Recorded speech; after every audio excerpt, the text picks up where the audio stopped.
Okay, what if I told you there was one single answer to pretty much all of the world's biggest problems? Everything from broken relationships to widespread corruption. Sounds kind of crazy, right? Well, in this explainer, we're diving into a book that claims it has that answer.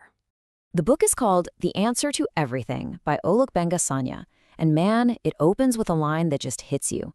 It says, "The weight of the world is crushing." And you know that feeling, right? That sense of being totally overwhelmed by all the quiet struggles, the injustice, the loneliness. It's just everywhere. So before we can even get to the book's big answer, we've got to understand how it sees the problem. And that brings us to our first section, its diagnosis of, well, a world of problems.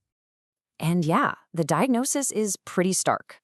The author basically points to this whole cascade of crises. We're talking about deeply broken relationships that just lead to more loneliness.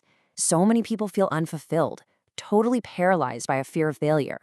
And then there's the rampant corruption and injustice, this deep identity crisis where people just don't know who they are anymore. And hey, even the church, he says, is seeing stagnant growth. And this is where the book really frames this modern paradox. It says something like, we've built taller buildings, but now we have shorter tempers. We've got all this smart technology, but somehow our relationships are weaker than ever. You get it? In short, we have more stuff, but we feel like less.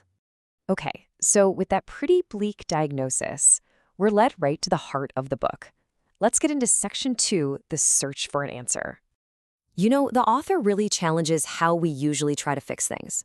We're always looking for a new system, a better policy, or, the latest self-help trend. But the book asks this really radical question. What if the answer isn't a what? What if the answer is a who? And that who? Well, it leads us to the book's central idea, discipleship. Now hold on, because the book is super quick to say this is not the modern kind of watered-down version you might be thinking of. This isn't just a church class or some program you sign up for. It's defined as a totally transformative way of life, like an apprenticeship under a master. So an apprenticeship, what does that even look like in real life? Well, let's jump into section 3 and really unpack it. An apprenticeship in living.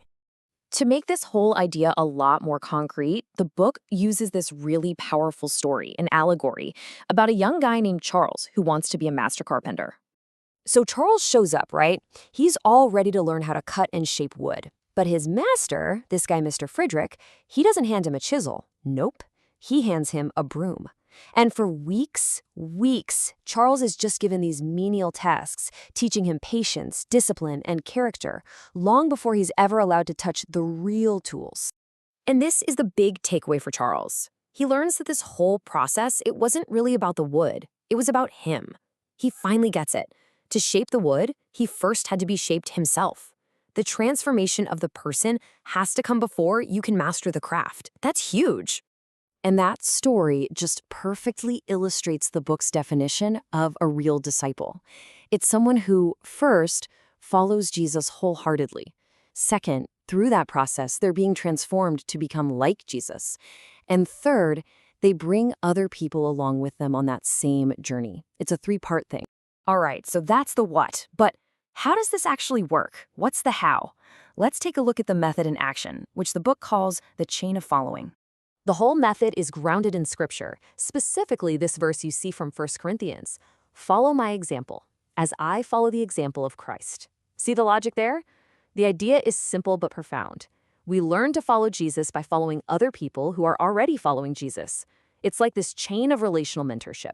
Okay, but how do you know who to follow? That's a huge question.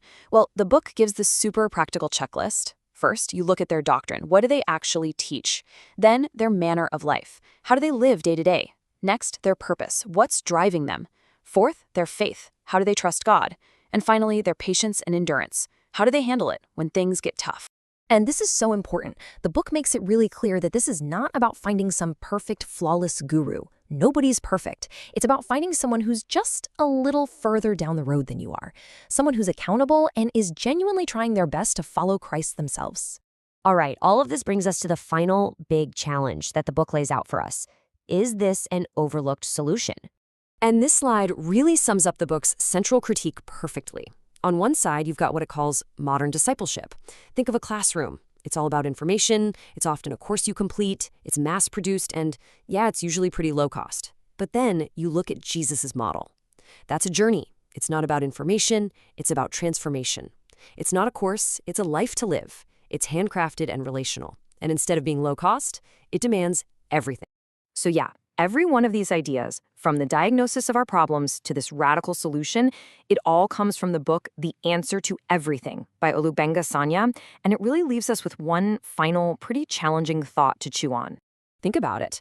In our world of complex systems, big data, and all these high-tech solutions for everything, could it be that this ancient, simple, person-to-person model of apprenticeship is the profound answer we've been overlooking this whole time?